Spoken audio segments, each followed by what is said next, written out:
నంద్యాలతో మొదలు పెడితే అక్కడ విమర్శలు ప్రతి విమర్శల పర్వం టెలి సీరియల్లో కొనసాగుతోంది. ఎగ్జాక్ట్లీ రోజా కామెంట్స్ తో మరింత హీట్ పెరిగినట్టుగానే అనిపిస్తోంది. జగన్ చేసిన ఉరిశిక్ష కామెంట్లపై కాంట్రవర్సీ ఇంకా కొనసాగుతోంది. ఓవైపు ఆయన వ్యాఖ్యల్ని టీడీపీ నేతలంతా ముక్త కంఠంతో ఖండిస్తుంటే వాళ్ళందరికీ పేరు పేరున ప్రెస్ మీట్ లో కౌంటర్ ఇచ్చారు వైసీపీ నేత రోజా. జగన్ చేసిన కామెంట్లు తప్పంటున్న వాళ్లను తన స్టైల్లో ప్రశ్నించారు ఆమె. ఇలాంటి మోసాలు ఇలాంటి అన్యాయాలు చేసే ఇటువంటి వ్యక్తిని ఉరిశిక్ష వేసినా కూడా తప్పు లేదు అని చెప్పి కూడా గట్టిగా అంటూనే ఉంటాం. ఎన్నికలకు ముందిచ్చిన హామీలను చంద్రబాబు నెరవేర్చలేదంటూ జగన్ చేసిన కమెంట్లివి. అంతకు కొద్ది రోజుల ముందే అంటే నంద్యాల బహిరంగ సభలో ఇలాంటి కమెంట్లే చేసి ఆ తర్వాత ఈసీకి వివరణ ఇచ్చుకున్నారు జగన్. కానీ వెంటనే మీ తప్పులను ప్రశ్నిస్తే తప్ప అంటూ జగన్ చాకచక్యంగా మరోసారి ఉరిశిక్ష కమెంట్లను వినిపించారు. ఇలాంటి మోసాలు ఇలాంటి అన్యాయాలు చేసే ఇటువంటి వ్యక్తిని ఉరిశిక్ష వేసినా కూడా తప్పు లేదు అని చెప్పి కూడా గట్టిగా అంటూనే ఉంటాం. జగన్ మరోసారి ఇవే తరహా కమెంట్లు చేయడంతో టీడీపీ నేతలంతా ఒక్కటయ్యారు. జిల్లాల్లో కార్యకర్తలు జగన్ దిష్టిబొమ్మలను దగ్ధం చేస్తున్నారు. ఒక ప్రతిపక్ష నాయకుడు ఇలాంటి కమెంట్లు చేయడం చరిత్రలో లేదంటూ మంత్రులు యనమల, సోమిరెడ్డి, దేవినేని ఒక్కొక్కరుగా ఆయనపై విమర్శలు చేశారు. అయితే వీళ్ల కమెంట్లకు ప్రచారంలో ఉన్న జగన్ స్పందించలేదు. కానీ రోజా మాత్రం పేరు పేరున కౌంటర్స్ ఇచ్చారు. ఎన్నికల కమిషన్ కి సెకండ్ టైం జగన్మోహన్ రెడ్డి భాష మీద మొన్న తుపాకీతో కాలుస్తామన్నది, నిన్న ఉరిదీస్తామన్న దాని మీద రెండింటి మీద మేము కంప్లైంట్ చేశాం. మేము ఒకటే కోరుకుంటున్నాం, న్యాయం జరగద్దని చెప్పి మేము ఆశిస్తున్నాం. ఒక సగటు మానవుడు ఈ రోడ్లో నిలబడి ఎవరైనా పక్కనుండే వ్యక్తిని తుపాకీతో కాల్చాలా, ఉరిదీయాలని అంటే గమ్ముకుంటారా? చట్టాలు చూస్తూ ఊరుకుంటాయా? ఈ జగన్మోహన్ రెడ్డి విషయంలో చర్యలు తీసుకోకపోతే జగన్మోహన్ రెడ్డికి ఏదైనా ప్రత్యేకమైన చట్టాలు ఉన్నాయా, ఎగ్జామ్షన్స్ ఉన్నాయని చెప్పేసి ప్రజలు క్వశ్చన్ చేసే పరిస్థితి వస్తుంది. రేపు ఉదయాన్న నడి రోడ్లో జనం మేము వాడిని కాలుస్తాం, వీడిని చంపుతామనే పరిస్థితి వస్తే ఏ విధంగా శాంతియుతంగా రాష్ట్రం నడుస్తుందని చెప్పి నేను క్వశ్చన్ చేస్తున్నా. మాకు ఏ రోజు ఏ ఎన్నికలు చూసి భయపడే ఆలోచన, మనస్తత్వం తెలుగుదేశం పార్టీది కాదు. ఏదేమైనా ఈ ఎన్నికల్లో ఆయన చెప్తున్నాడు, ఈ ఎన్నికల్లో తేల్చుకుంటామని ఆయన వచ్చాడని. మేము తేల్చుకుంటాం, ప్రజలు ఏ విధంగా తీర్పిస్తారో చూస్తాం. ఈరోజు సోమిరెడ్డి ఉన్నాడు, 5 సార్లు ఓడిపోయినా సిగ్గు మానం లేకుండా ఒక వ్యవసాయ మంత్రిగా ఉండి ఈ రాష్ట్రం కరువుతో అల్లల్లాడిపోతుంటే రాష్ట్రంలో ఉన్న రైతుల్ని కాపాడాల్సింది పోయి అందరినీ గాలికి వదిలేసి ఈరోజు 2 నెలలుగా నంద్యాలలో కూర్చొని సొల్లు మాట్లాడుతూ ఈరోజు జగన్ గారిని విమర్శించే హక్కు ఇలాంటి బాధ్యత లేని వ్యవసాయ మంత్రికి ఉందా? దేశంలో ఎవడైనా ఇలాంటి బాధ్యత లేని వ్యవసాయ మంత్రి గతంలో కానీ ఇప్పుడు కానీ మనం చూసామని అడుగుతున్నాను. అతను బాధ్యత మరిచి ఇంత బాధ్యతారాహిత్యంగా అతని మానసిక పరిస్థితి ఆందోళన చెందే విధంగా ఇంత దుర్మార్గంగా ఒక ప్రతిపక్ష నాయకుడిగా నోటికి ఏదొస్తే అది మాట్లాడుతూ ఉన్నాడు. అద్దు అదుపు లేకుండా మాట్లాడుతూ ఉన్నాడు. కండ కావరంతో అహంకారంతో దోచుకున్న డబ్బులు 43,000 కోట్లు జప్తు చేయబడినా కూడా అతని ప్రవర్తనలో మార్పు రాలా. 16 నెలలు జైలు జీవితం గడిపినా కూడా అతని ప్రవర్తనలో మార్పు రాలా. కోర్టుకి అనుమతి అడిగినా కూడా కోర్టు రేపు కంపల్సరీగా శుక్రవారం నాడు కోర్టుకు రమ్మని ఆదేశాలు ఇచ్చింది. అంటే నీ కేసు ఎంత తీవ్రంగా ఉంది, నీ ప్రవర్తన ఎంత తీవ్రంగా ఉంది, నువ్వు చేసిన దుర్మార్గాలు ఎంత తీవ్రంగా ఉన్నాయి, నువ్వు చేసిన ప్రజల సొమ్ము దోపిడీ ఎంత పెద్ద ఎత్తున ఉంది. ఇవాళ నువ్వు నంద్యాల వచ్చి శ్రీరంగ నీతులు చెప్తా ఉన్నావు. దేవినేని ఉమ మాట్లాడతాడు, సొంత వదిన్ని రాజకీయం కోసం చచ్చే పరిస్థితి తీసుకొచ్చి శవాల మీద రాజకీయ పునాదులు వేసుకుంది నువ్వు. చంద్రబాబు నాయుడికి నిజమైన వారసుడిగా వెన్నుపోటు రాజకీయాలు చేస్తున్న నువ్వా జగన్మోహన్ రెడ్డి గారి గురించి మాట్లాడేదని నేను ప్రశ్నిస్తున్నాను. జగన్ చేసిన ఉరిశిక్ష కమెంట్లపై మంత్రి యనమల కూడా స్పందించారు.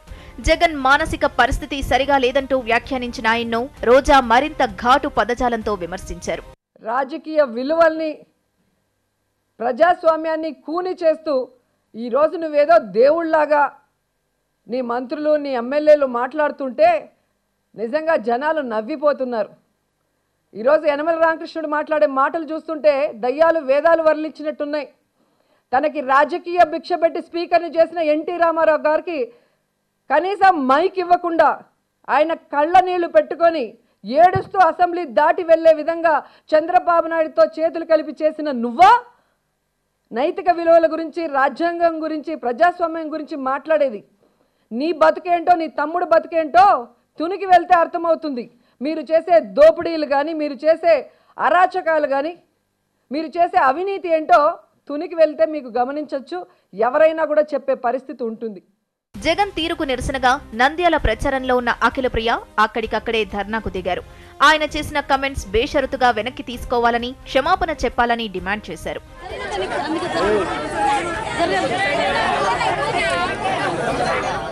అఖిలప్రియ ధర్నాపై కూడా రోజా మాట్లాడారు. అఖిల తల్లిదండ్రులను తెలుగుదేశం కష్టాల పాలు చేసినప్పుడు ఒక్కరోజు కూడా ఇలా ధర్నా చేయలేదని ప్రశ్నించారు.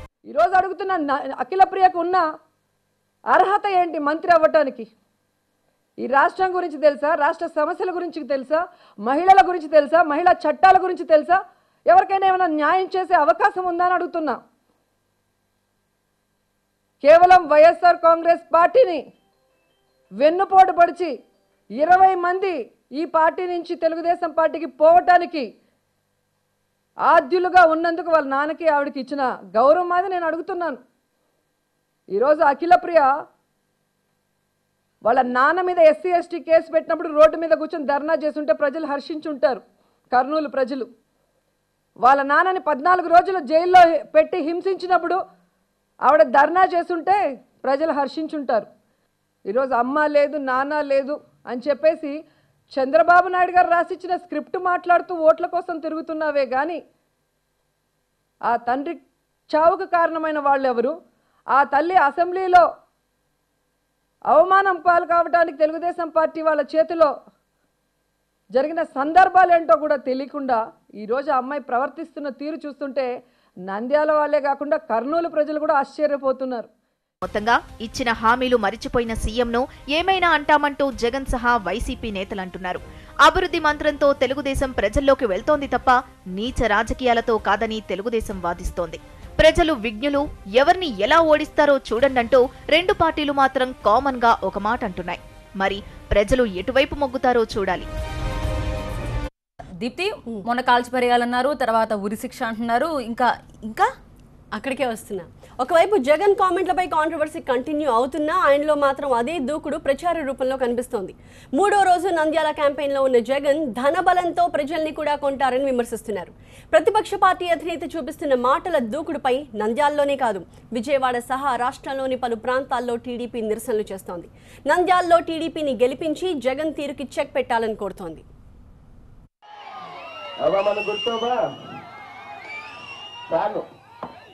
మన గుర్తు సానమ్మా, అవా బ్లూ చీర కట్టుకున్నావా? మన గుర్తు సాను.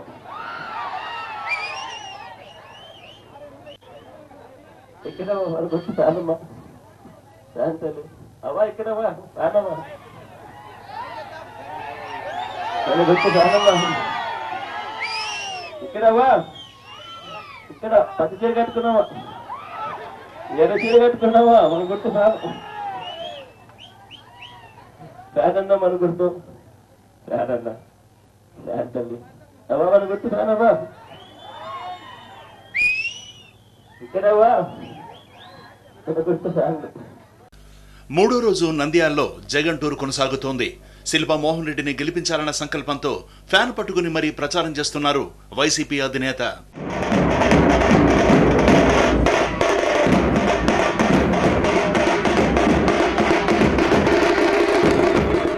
ఫ్యాన్కు ఓటేయండి అంటూ అభ్యర్థించడానికి ముందు జగన్ చంద్రబాబు తీరుపై వాడివేడి విమర్శలు చేస్తూనే ఉన్నారు. హామీల అమలుపై ప్రభుత్వాన్ని ప్రజల ముందు నిలదీస్తూనే ఉన్నారు. నంద్యాల ఉప ఎన్నికలో గెలుపు కోసం ప్రభుత్వం అధికార దుర్వినియోగం చేస్తోందని, మద్యం ధనాన్ని విచ్చలవిడిగా పంచుతోందని ఆరోపిస్తున్నారు. ప్రజా వ్యతిరేకతతో గెలవలేని పరిస్థితికి టీడీపీ చేరిందంటూ విమర్శిస్తున్నారు. మళ్ళీ అవే ప్రలోభాలు, మళ్ళీ అవే మోసాలు, మళ్ళీ అవే వాగ్దానాలు.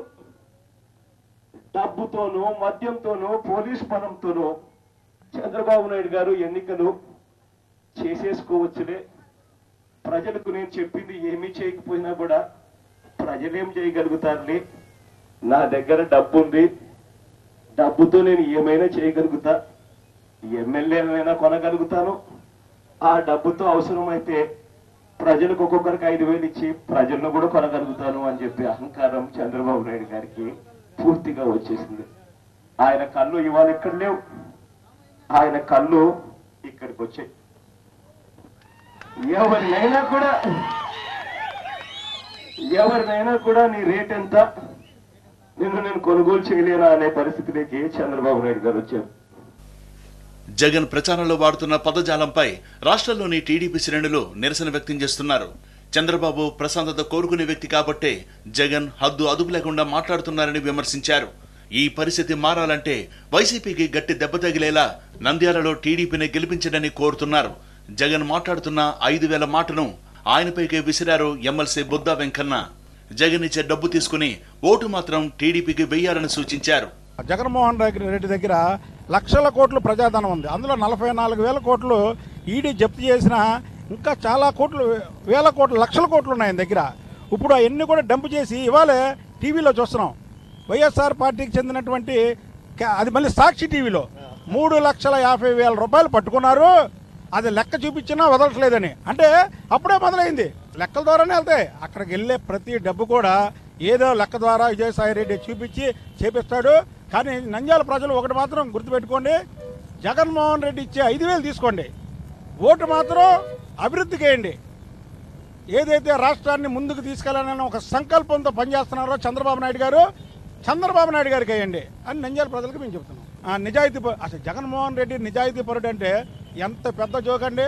రాష్ట్రంలో కాదు, దేశంలో కూడా పగలబడి నవ్వుతారు. నాయకుడు, కొన్ని సిద్ధాంతాలు ఉన్నటువంటి నాయకుడు చంద్రబాబు నాయుడు గారు, ఆయన ఎంతసేపు ప్రజలు లా అండ్ ఆర్డర్ కంట్రోల్లో ఉండాలి, లేదా ప్రజా సమస్యలు పరిష్కరించాలి అనే నాయకుడు. కానీ చంద్రబాబు నాయుడు గారు కనుసైగ చేశాడు అనుకో, తెలుగుదేశం పార్టీ వాళ్ళు ఉమ్ము వేస్తే కొట్టుకుపోతాడు అందులో జగన్మోహన్ రెడ్డి. జగన్ చేస్తున్న కామెంట్లపై నిరసనే కాదు, ఏకంగా ఫిర్యాదుల దాకా వెళ్లింది తెలుగుదేశం. ఆయన చేస్తున్న ప్రసంగాలు రెచ్చగొట్టేవిగా ఉన్నాయని బెజవాడకు చెందిన టీడీపీ నేతలు డీజీపీకి ఫిర్యాదు చేశారు. ఎన్నికల్లో ఓటు ద్వారా ప్రజలు వైసీపీకి బుద్ధి చెప్పడం ఖాయమే అయినా ఈలోపు రెచ్చగొట్టే వ్యాఖ్యలపై పోలీసులు చర్యలు తీసుకోవాలని కోరుతున్నారు. నంద్యాల ఉప ఎన్నిక బరిలో ఉన్నది టీడీపీ, వైసీపీ మాత్రమే కాదు, మేం కూడా ఉన్నామంటున్నారు కాంగ్రెస్. బైపోల్లో ఉన్నది తమతో కలుపుకుని త్రిముఖ పోటీ అని చెప్తున్నారు. వైసీపీ టీడీపీతో పోల్చితే ప్రశాంతంగా పాదయాత్ర చేసుకుంటూ ఓట్లు అభ్యర్థిస్తున్నారు. పనిలో పనిగా అసలు అధికార ప్రతిపక్షాలు ఆ హోదాలోనే ఉండడానికి అనర్హులుగా చెప్తున్నారు ఆ పార్టీ నేతలు.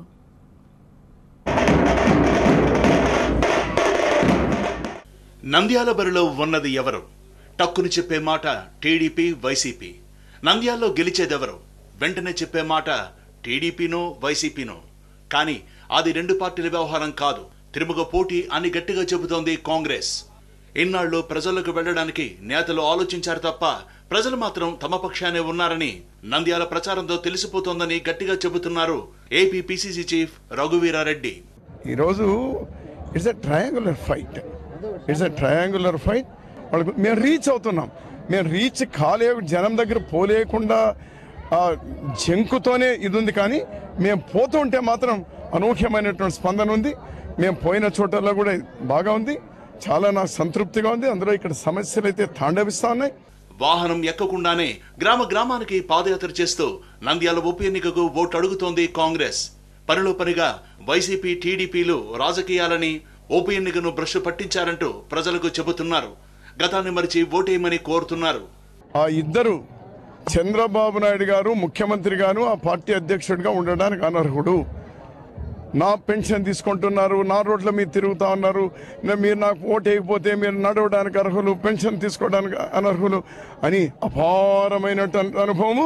మరో 20 సంవత్సరాలు ముఖ్యమంత్రిగా ఉండాలనుకునేటువంటి వాడు. ఇంకో పెద్ద మనిషి జగన్మోహన్ రెడ్డి. కాల్చాలి. ఏం మాటలు ఇది రాయలసీమ మీద గతంలో ఒక చెడ్డ పేరు ఉండింది, ఫ్యాక్షనిస్ట్ అని. అది మాయమైపోయింది ఈరోజు. కానీ వీళ్ళిద్దరూ ఈరోజు ఫ్యాక్షన్ లీడర్గా కరెక్ట్ ఫిట్ ఇన్ అవుతారు. ఇద్దరు రాజకీయ పార్టీ నాయకులుగా, ఆ పార్టీ అధ్యక్షులుగా ఉండడానికి అనర్హులు.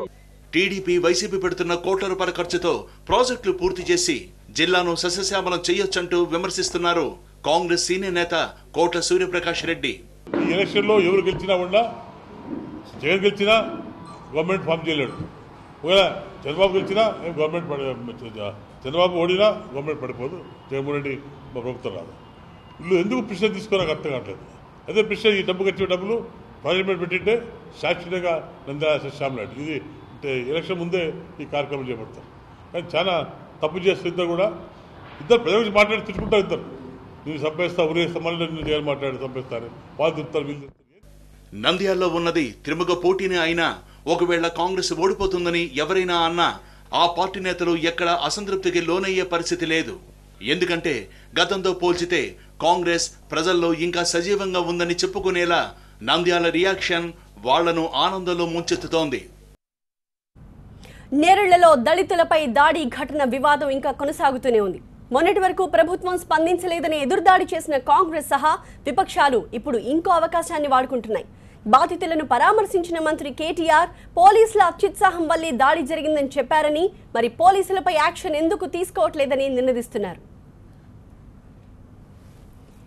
సిరిసిల్ల ఎస్పీ విశ్వజిత్ పై చర్యలు తీసుకోవాలని డిమాండ్ చేస్తున్నారు తెలంగాణలోని విపక్ష నేతలు.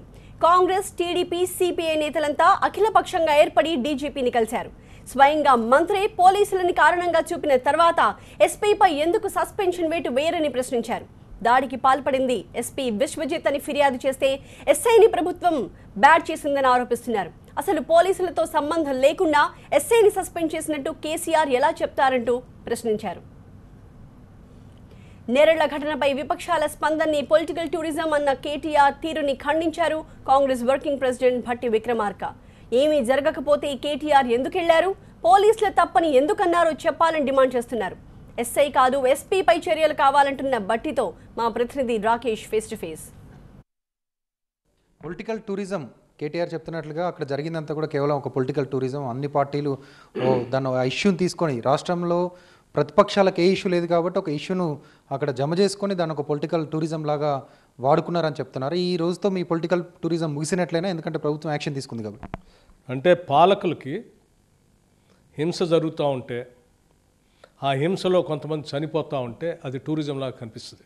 అమాయకులైనటువంటి వాళ్ళు అతి భయంకరంగా పోలీసుల చేత కొట్టించబడి 3rd డిగ్రీ వాడి లేవలేనటువంటి పరిస్థితుల్లో, కాళ్ళు నడవలేనటువంటి పరిస్థితుల్లో, కిడ్నీలు దెబ్బతిని అనేక అవయవాలు దెబ్బతిని బాధపడుతూ ఉంటే దాన్ని చూసి పరామర్శించి వాళ్ళ ధైర్యం చెప్పడానికి వచ్చినటువంటి వాళ్ళని టూరిజం ఏమంటారు, దాన్ని టూరిజం అని, పొలిటికల్ టూరిజం అని అంటే ఎంత బాధ్యతారహితంగా ఆ మంత్రి మాట.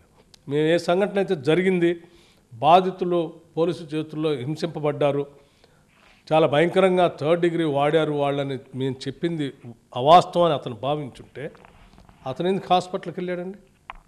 ఎవరికి ట్రీట్మెంట్ ఇప్పించడానికి వెళ్ళాడు? ఎవరి పరామర్శించడానికి వెళ్ళాడు?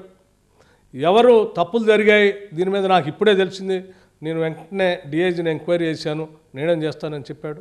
చెప్తుంది కూడా ఇదే అంశం. కేవలం మీరు పోలీసులు వాళ్ళని కొట్టారనో 3rd డిగ్రీ ప్రయోగించారనో ఇదే చూపిస్తున్నారు, కానీ దాంట్లో ఉన్న దాని వెనకాలన్నటువంటి నేపథ్యాన్ని ఎందుకు ప్రతిపక్షాలు చూడట్లేదు? కొన్ని లారీలను తగలబెట్టడం, ఒక భయభ్రాంతులకు గురి చేసేటువంటి పరిస్థితిని అక్కడ క్రియేట్ చేయడం, ఆ నేపథ్యంలోనే పోలీసులు వాళ్ళ డ్యూటీ చేశారని ప్రభుత్వం చెప్తుంది. దాంట్లో ఉన్నది కూడా 14 మందిలో కేవలం 4 దళితులు అయితే దాన్ని ఒక దళిత ఇష్యూగా చిత్రీకరించే ప్రయత్నం కూడా చేయడం సరికాదంటుంది.